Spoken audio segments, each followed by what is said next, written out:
A promiscuous jungle, a heartless woman and a compassionate lion. But when truth and oppression came face to face, Kahani did such justice that every onlooker trembled. This is not a story but a reality that will tear the heart and moisten the eyes. Know why the lion of the jungle buried the cruel woman in the grave. The scorching sand of Arabia, the afternoon heat in the deserted jungle spread far and wide. This was the scene where our story begins. There was a settlement on this urban land whose name was Al-Hayr. This settlement was neither very bad nor very small, but its fame was far and wide because the people here were very pious, honest and true followers of their Rasul sallallahu alayhi wasallam. But there is a shadow in every settlement. A darkness that tries to swallow the light, and the name of the darkness of Al-Hayr was Rahila binti Zuhal. There was a jungle near Al-Hayr which people used to call O Jungle as Shamsin. Sham means misfortune. It is said that humans do not go there and those who went there never returned. People used to claim that a unique creature of Allah lives there. A lion, but it is not an ordinary lion but a lion that moves by the command of Allah. Neither does it harm anyone without reason nor does it listen to anyone. But wherever there is oppression, its roar reaches there. Now let me tell you about the woman with whom this story is related. Rahila bint Juhal was a woman who had a flutter in her tongue and arrogance in her eyes. Her husband was a famous businessman, Juhal bin Samir, who went on a journey of trade one day and never returned. Some said that he was robbed by thieves. Some said that he ran away with some woman. But people often whispered that Rahila got him killed. No one knows what the truth was. But there was such peace in Rahila's eyes which comes after a murder. Rahila had wealth, servants, lands, but her heart was so hard that there was no place for mercy in it. There was another person in that house. Samira was an orphan girl whom Rahila had adopted in her childhood, but she did not become her mother, she only became her owner. Samira was barely 18 years old at that time, but there was innocence on her face and an ocean of patience in her eyes. Rahila used to make her clean the house, cook food and do all the other works. But if even one roti got burnt, she would not only get a slap but would also not get food. Samira's nights were spent in the ashes of the stove and in tears. Her prayers knocked on the door of Allah every night, or, "Oh God, listen to me, listen to my plea." One day, a famous scholar of religion came to the village. Sheikh Abdul Majid al-Ayashi. His style of speaking was so effective that people would sit and listen to him for hours. That day he held a tafsir meeting session in the mosque and narrated the story of Hazrat Musa al-Islam and Pharaoh. He said, no matter how powerful the oppressor is, he cannot escape the clutches of Allah. And when Allah silences the witnesses, the creatures of the jungle testify on his behalf. These words reached Rahila's ears too. She, who did not go to the mosque often, had probably gone to Takor that day to see who was saying all this. At night, Samira secretly prostrated herself. She kept crying in prostration for a long time. She said, "O Lord, if I have no one, then you are there to free me from this oppression." Something strange happened that night. Rahila woke up at midnight and saw from the window of her room that a lion-capped and God-bearer was standing in her courtyard. She looked into his eyes. Eyes which were human, as if some secret was hidden in them. Rahila screamed, but no one woke up. When morning came, she did not tell anyone anything, but the color of her face had faded. She was quiet the next day and the next day and then the day after that. Samira also noticed that she was now speaking less, hitting less, but something was boiling inside her. On the fourth day, Rahila left for the jungle. Alone, without telling anyone. Samira had seen her go till the door. Then she did not return for 3 days. With the sunrise of the third day, the news reached the village. A new grave has been found near the jungle. A note was kept on it. A tyrant has been buried here. If a human being is no longer a human being, then the creatures of the jungle teach him justice. There was a commotion in the village. People were scared. No one had seen Rahila. The people gathered in the mosque went to the sheikh. They only said that she never forgets to do justice to the creatures of the jungle. This is the power of Allah. Samira was now free. But her questions remained. Was Rahila really killed by a lion? Could she repent, or was all this a sign that now the time for Allah to fulfill his duty has come? This is just the beginning. The real truth will come out now. That morning on the desert land of Al-Hir was different. When the sun spread its warm rays on the ground, it seemed as if a burden had been lifted from every waterfall. There was fear in the eyes of the people of the colony, silence in the hearts, and only one question in the mind. What was the reality of that fresh grave in the forest? Rahila was no more. After 3 days, the indication of her presence was also received from that grave, which was freshly dug on the edge of the forest, and a slip of paper lying near it. The words written on it were still shaking the hearts of the people. A tyrant has been buried here. If a human being is no longer a human being, then the creatures of the forest teach him justice. No one knew who kept that slip, who dug the grave, and who buried Rahila. But everyone knew one thing. Rahila had gone to that forest and never returned. Samara, who was raised in her house as an orphan and a laborer, was now free. But there were questions in her eyes. There was a strange burden on her soul. Every night she remembered that scene. Rahila's crazy talk, her going towards the jungle, and then this sudden end of everything. That day Sheikh Abdul Majid stood up in the mosque after Namaz-e-Fajr and said that those whom Allah makes witnesses never open their mouths. But remember, those who live in the silence of oppression also speak one day. Whatever happened in that jungle was not the result of any human strength. It was the effect of that plea which arose from the prostrations of a helpless person at night. After this statement, the atmosphere of the colony started changing. People hesitated to say anything to Samira. But now there was a different light in her eyes. After a week, Samira decided that she would leave Rahila's house and go and live in Madrasa Eben near the mosque. Girls were educated there and she wanted to acquire knowledge and give it to others as well. But her heart still pulled her towards the jungle. Every night she would go to the roof of the house and look at the sky and think, was that lion really Allah's creation? Did it appear only to Rahila, or did others see it too? One day the Imam of the mosque called her and said, "Daughter Samara, we know that you have been wronged a lot. But now is the time for you to identify the witnesses of that cruelty. You will have to go to that jungle. Allah has made you a witness, a silent witness." Quote, Samara was surprised. But she knew that this was Allah's will. The next day, after dawn, she left for the jungle. There were some women with her and 2 noblemen from the village. Everyone was walking with fear. When they reached the border of the jungle, the atmosphere there was different. A strange peace, but a heart-rending silence. After walking a little further, they found that grave. Its soil was still soft. Some grass near the grave looked burnt, as if someone had tried to light a fire at night. Samara bent down and touched the soil of the grave, and her hands trembled. Tears came to her eyes. "Oh God, if you had accepted my prayer, then show me justice." Just then a shadow emerged from behind the tree. Everyone got scared, but it was not a lion. It was an old man, bent back, support of a stick and light on his face. He said, "How do you know what was the reality of that lion?" "I know." Everyone gathered around him. The old man's name was Abu Hamza, and he lived alone in a small hut near the forest. He said, "I saw a lion that night. It was not a human, but it had the understanding of humans. He came and dragged Rahila and told her that people like you are a blot on the name of Allah."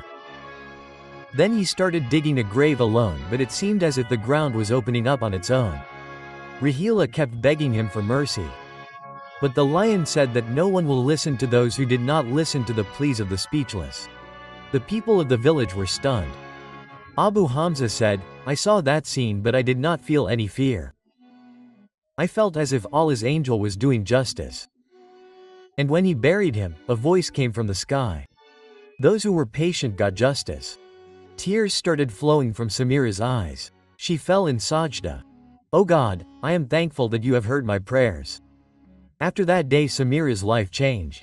She started gaining knowledge in the madrasa. She started teaching girls, and every night in sajda she would pray for those girls who were still living under the oppression of some Rahila. The people of the village started looking at that jungle with respect. That place was no longer a place of fear but a lesson. Sheikh Abdul Majid said that if someone wants to know what is Allah's justice, then he should go to the jungle that evening. Every tree there is a witness. Every leaf is a witness of justice. But one question still remained. Will that lion return again for some other oppressor? Will Samira's prayers be accepted for some other oppressed person? After returning from the border of the jungle that evening, Samira's life was not the same as before. Now there was a strange peace in her eyes. But there was also a soft pain in the heart. Getting justice is a different thing. But expressing the silence of years of oppression and digging up those wounds is not easy. Samira was now living in Madrasa Ebanat. The head teacher there, Bibi Hafsa, was a noble and pious lady. She treated Samira like her daughter and allowed her to now pass on her experiences and learnings to those girls who were often growing up in the darkness of anonymity and helplessness. When Samira's lesson would start, every girl would look into her eyes. There they would find a light which was not only of knowledge but also of experience and pain. One day when the lesson was over, a little girl Lubna came to Samira and said, "You had said that Allah monitors everything. Then why was my father killed and why is my mother taunted that she is unlucky?"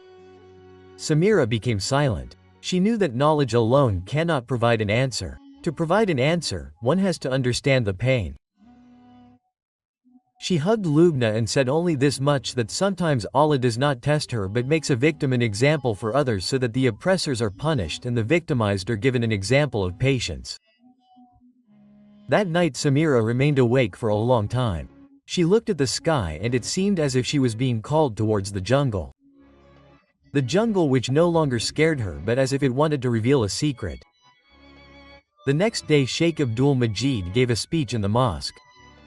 Unless the trust of the servants is returned, it becomes an obstacle in the path of justice. If anyone leaves a legacy of oppression, then Allah can take its account not only from the servants but also from His own creation. These words set Samira's heart on fire. Was any trust left even after Rahila's death? Was there any secret that had not been revealed till now? That night was the heaviest night of her life. She saw the same lion again in her dream. He was no longer near a grave but was standing in front of a door as if he was signaling something. Blood was dripping from his paws and the same human regret was visible in his eyes. As soon as it was morning, Samira decided that she would search Rahila's old room which was closed since her death. The madrasa's madam allowed her to go with some friends and see the room. Maybe some trust is hidden there. The air of the room was still cold as if no one had gone there for years. Cupboards, chests, pictures on the wall, everything was silent like a dark secret. A wooden box was very heavy. When it was opened, there were many old documents inside. Some gold jewelry and a letter.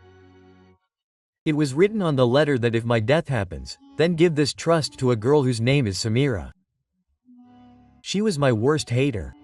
But I know that only she can take care of this trust. While reading the letter, Samira said in a trembling voice, "O Allah, what is this?" Along with the letter was a second folded will. It read, "I, Rahila bint Juhal, wife of Juhal bin Samir, confess that my husband's death was not an accident. I poisoned him because I suspected that he would leave me. After his death, I got his daughter, Samira, whom I never considered as my daughter. But now I feel that the curse that girl gave in her prayers every night became the reason for my destruction. These jewels, these lands, this wealth, all belong to that girl, because all this belonged to her father. I am now entrusting this to her." The room became silent. Tears started flowing from Samira's eyes. "O Lord, I thought I grew up under someone's protection, but I lived like a slave in my own wealth." Sheikh Abdul Majid was called. They looked at the papers and declared according to the Sharia that this wealth belonged to Samira. But Samira decided something else. "I dedicate all this to the madrasa because I got my knowledge, my justice and my relief here. I want that more such girls get knowledge and shelter." There were tears in Basti's eyes, but these tears were not of pain. These were of relief, surprise and love. Now Samira was not just a girl, she had become an example for Basti. That night Samira fell in prostration and prayed one last time. "O Lord, if my trust has been returned to me, then accept me now and take me to a place where your blessings are praised." The very next week Samira decided to go on Hajj. The people of Basti supported her. She was now about to embark on a complete and sacred journey, but one more curtain was yet to be lifted. The departure for Hajj is not just a journey but a spiritual knock. For Samira, this journey was more than worship. This was her last destination.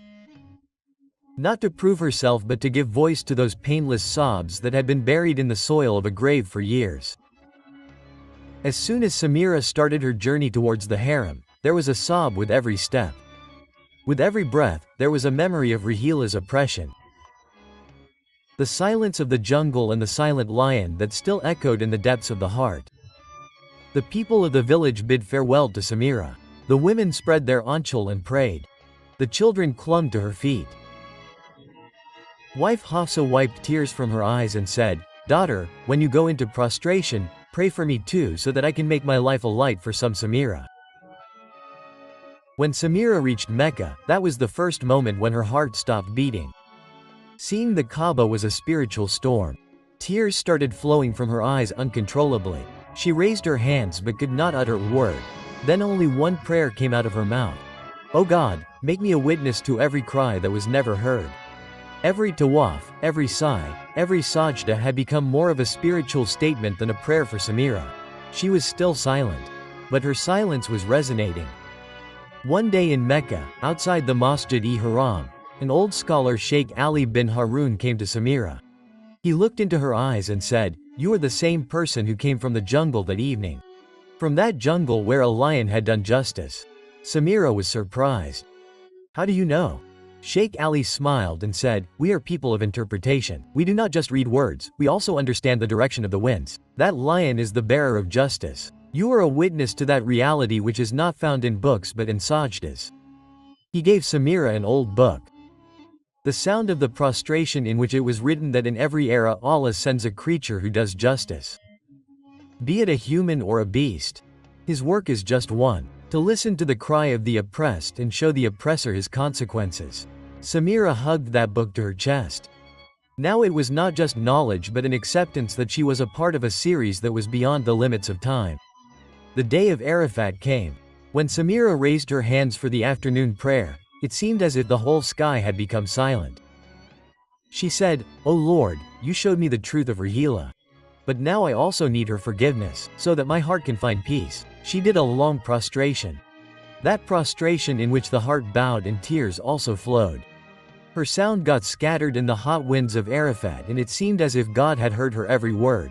When Samira returned to the madrasa after returning from the limit, Bibi Hafsa gave her a letter. "Daughter, you were on a spiritual journey. But here another journey started. A little girl has come. Her name is Maryam. She is scared and quiet. But she says that a woman had tried to kill her in the jungle and then the same lion came." Samira shivered. She met Maryam. Maryam's eyes had the same fear that she had once had. As soon as she saw Samira, she said, "The lion had saved you too, right? He told me to go to Samira and she would save you." Now Samira knew. The story did not end. The lion was still there. But now he was not just doing justice, he was also distributing mercy. The jungle had taken on a new face that evening. The oppressors were still there but the lion's eyes were sharper now. Samira hugged Maryam and told Bibi Hafsa that we will have to go towards the jungle again. But this time not to bury someone but to save someone. Samira, Bibi Hafsa and some determined people left for the jungle. That place was now deserted, but the land was still the same which had given testimony. Samira said to Maryam, "Daughter, show me the place where you were threatened." Maryam took her to an old well. There were fresh marks in the soil as if someone had been dragged. Samira dug the ground and found a dead arm on which was the same bracelet of Rahila which was missing after her death. It was understood. After Rahila, someone else was following her footsteps, someone who was again carrying forward the legacy of the same oppression. Sheikh Abdul Majid was called. He looked at the bracelet and said, "Samira, justice was not only done by the lion, you also did. Now it is time for the whole world to hear your testimony." Samira gave a statement to a Jum in the mosque. If oppression is tolerated silently, then it becomes a right and the one who seeks justice is called a criminal. I have seen in my life how the spirit rises from the prostrations and Allah makes the oppressor fall from his creation. Now every Samira will have to stand up so that no one else becomes Maryam. People started crying. The women started praying. The lion was nowhere to be seen, but its roar was in every heart. That night Samira again prostrated herself. O Lord, now take me there, where there is no oppression, where every prostration is a praise of your mercy. That very night her soul found peace. In the morning, people saw that Samira had left the world smiling in prostration. Wife Hafsa got the same verse written on her grave. Allah helps only those who become the voice of the oppressed. Samira's departure was a shock for the village. But the sound of her prostration had laid the foundation of a new journey. Everyone knew that she had left. But her mission was not incomplete. Such secrets were hidden in the layers of her prayers which were now going to be exposed. Wife Hafsa was no longer alone, but she was definitely lonely. Maryam was now under their protection. Samira's legacy was now visible in Maryam. But the soil of the jungle was still restless and the shadow of the lion was seen crawling on the ground every night. One night Maryam screamed in fear. Hafsa came running. Maryam was trembling. She said, Bibi, I again saw the woman who had killed me in the jungle. She had a knife in her hand and a child behind her. But the face of that woman was different from Rahila. Hafsa understood. Now it was a matter of a new oppressor. Rahila was no more. But her thoughts, her hateful map was alive in someone else. Bibi Hafsa had the book Sajde Ki Sada left by Samira. There was a page in it which had never been opened before. When she opened it, there was a map drawn in it. The map of that jungle. But there were some special marks in that map. An old well from where Maryam was found. A tree on which Rahila often used to sit in a house which was now deserted, but once upon a time a woman named Tarif used to live there. Tarif was a distant relative of Rahila who had left the village years ago. It was said that she settled in the forest and started hating people. Wife Hafsa took Maryam's hand and left for the forest. She reached the well and then the tree. And when she reached near that old house, she heard the sobs of a woman. There was a hut there. Hafsa saw a woman who was exactly like Rahila but old and weak. She had a child who was hiding in fear. Tarif Hafsa called out. The woman raised her head. Her eyes were red. Her hair was disheveled. Who are you that you know me by name? Hafsa said, I am Hafsa, Samira's teacher. You were Rahila's relative, right? Quote, Tarif laughed.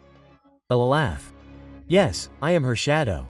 She died, but I am alive, and my revenge is yet to be taken. Hafsa understood that Tarif was the woman who had killed Maryam. But who is the child?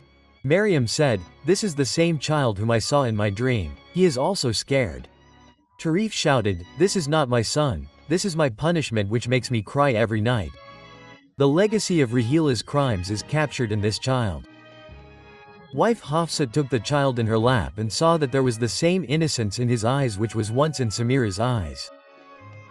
On Sheikh Abdul Majid's suggestion, Hafsa returned to Basti with Maryam and the child. The entire incident was narrated to Sheikh Abdul Majid. He said that if the mark of Satan remains in humans, it is not easy to erase it. But if the words of prostration are still left, then this mark can be erased. He decided that a big Ijtima should be called in the mosque of the colony in which all the people of the jungle should come and the truth of Tarif should be brought to the fore. There was a crowd of people in the mosque. Wife Hafsa gave a statement that Rahila died. But her thinking is still alive. Tarif is the heir of that thinking. But now we all have to come together and erase that mark which builds oppression. Tarif was brought forward. The child was with him. The sheikh asked, Why Tarif? Why do you hate women? Why do you scare children? Tarif, she screamed. Because I could never be like Samira. She shone and I was just a shadow. No one loved me. The sheikh said, In search of love you have covered yourself with hatred. Now it is time to throw away that sheet. This child is no longer yours but of the colony and we will all raise him like Samira. People started crying. Tarif fell on his knees. He said, Can I be forgiven? Wife Hafsa replied. If Samira was alive, she would have said, Yes. Because Allah loves those who show mercy. Tarif now cleans the mosque. The child is now called Maryam's younger brother, and Samira's words echo in every corner of the colony. Wife Hafsa is now the head of the madrasa. She has put up a plaque on the door. Here every girl is Samira and every child is her shadow. Lesson. Oppression is a shadow that descends on generations, but the prayer of prostration can erase it. A good intention, a true action, and an innocent heart can change a lot. The lion is a symbol of strength. But when it protects mercy, it becomes the door to heaven. O Rabbul Alameen, give us faith like Samara. Give us courage like Maryam. Give us wisdom like Bibi Hafsa and insight like Sheikh Abdul Majid. Purify our settlements from oppression and illuminate every heart with your light. Ameen. Like the video so that we get more courage. Share it with your friends and family so that more people can also learn from this incident. Subscribe to the channel and press the bell icon so that you do not miss our new stories. Tell us in the comment what lesson this incident taught you. Log in and you must be seeing our video on your screen. Watch it too and learn something good. See you soon with another new lesson-based Islamic story.